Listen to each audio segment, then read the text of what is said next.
অমিত বাংলা সাহিত্যের পক্ষ থেকে পাঠ করছি কাব্যনাটক বিসর্জন। তৃতীয় দৃশ্য, মন্দির। জয়সিংহ।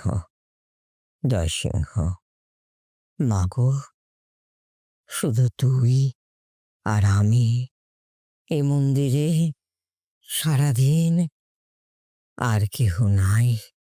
সারা দীর্ঘ দিন মাঝে মাঝে কে আমারে ডাকে যেন, তোর কাছে থেকে তবু একা মনে হয়। নেপথ্যে গান। আমি একলা চলেছি এ ভবে, আমায় পথের সন্ধান কে কবে। জয়সিংহ: মাগো, এ কি মায়া! দেবতারে প্রাণ দেয় মানবের প্রাণ। এইমাত্র ছিলে তুমি নির্বাক নিশ্চল, উঠিলে জীবন্ত হয়ে সন্তানের কণ্ঠস্বরে। সজাগ জননী।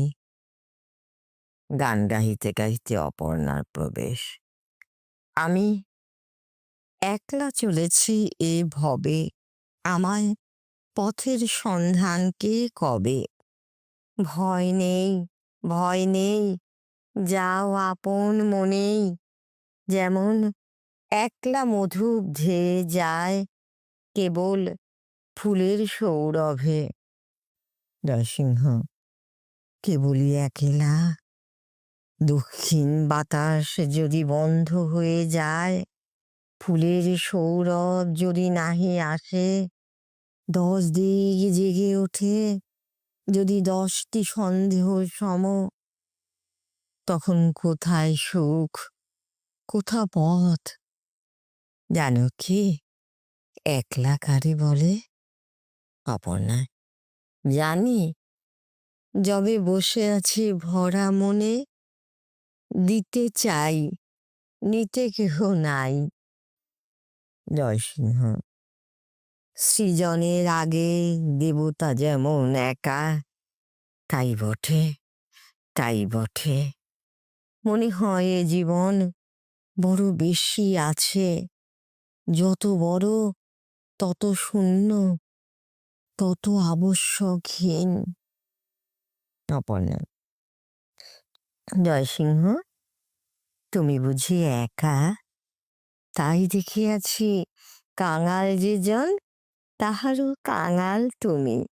যে তোমার সব নিতে পারে, তারে তুমি খুঁজিতেছ যেন, ভূমিতেছ দিন দুঃখী সকলের দ্বারে। এতদিন ভিক্ষা মেঘে ফিরিতেছি, কত লোক দেখি, কত মুখপানে চাই। লোকে ভাবে শুধু বুঝি ভিক্ষা তরে, দূর হতে দেয় তাই মুষ্টি ভিক্ষা ক্ষুদ্র দয়া ভরে।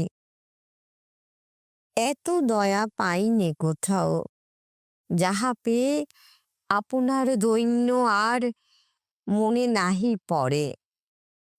নরসিংহ: যথার্থ যে দাতা, আপনি নামিয়া আসে দান রূপে দরিদ্রের পানে ভূমিতলে। যেমন আকাশ হতে বৃষ্টি রূপে মেঘ নেমে আসে মরুভূমে, দেবী নেমে আসে মানবী হইয়া। যারে ভালোবাসি তার মুখে, দরিদ্র ও দাতা, দেবতা মানব সমান হইয়া যায়। ওই আসিছেন মোর গুরুদেব। অপর্ণা: আমি আমি তবে সরে যাই অন্তরালে। ব্রাহ্মণের বড় ভয় করি। কি কঠিন তীব্র দৃষ্টি, কঠিন ললাট, পাষাণ সোপান যেন দেবী মন্দিরের। জয়সিংহ: কঠিন, কঠিন বটে, বিধাতার মতো। কঠিনতা নিখিলের অটল নির্ভর। রঘুপতির প্রবেশ। পা ধুইবার জল প্রভৃতি অগ্রসর করিয়া জয়সিংহ, গুরুদেব। রঘুপতি, যাও যাও। জয়সিংহ, আনিয়াছি জল। রঘুপতি, থাক, রেখে দাও জল। জয়সিংহ, বসন। রঘুপতি, কে চাহে বসন? জয়সিংহ, অপরাধ করেছি কি? রঘুপতি, আবার কে নিয়েছে অপরাধ তব? ঘোর কলি এসেছে ঘনায়ে, বাহুবল রাহু সম, ব্রহ্ম তেজে গ্রাসিবারে চায়। সিংহাসনে তোলে শির, যজ্ঞ বেদি পড়ে। হায় হায় কলির দেবতা, তোমরাও চাটুকার সভাসদ সম, নত শিরে রাজাজ্ঞা বহিতেছ। চতুর্ভুজা, চারি হস্ত আছো জোর করি, বৈকুণ্ঠ কি আবার নিয়েছে কেড়ে দৈত্যগণ? গিয়েছে দেবতা যত রসাতলে, শুধু দানবে মানবে মিলে বিশ্বের রাজত্ব দর্পে করিতেছে ভোগ। দেবতা না যদি থাকে, ব্রাহ্মণ রয়েছে। ব্রাহ্মণের রোষ ও যজ্ঞে দ্বন্দ্ব সিংহাসন হবি কাষ্ট হবে। জয়সিংহের নিকট গিয়া সস্নেহে,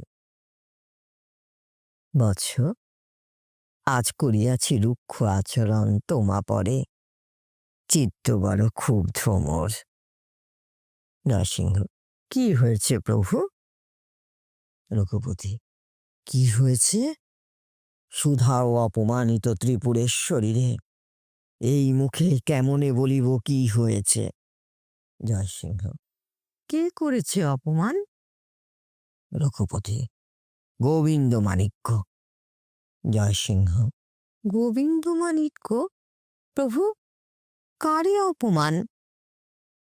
রঘুপতি, কারে?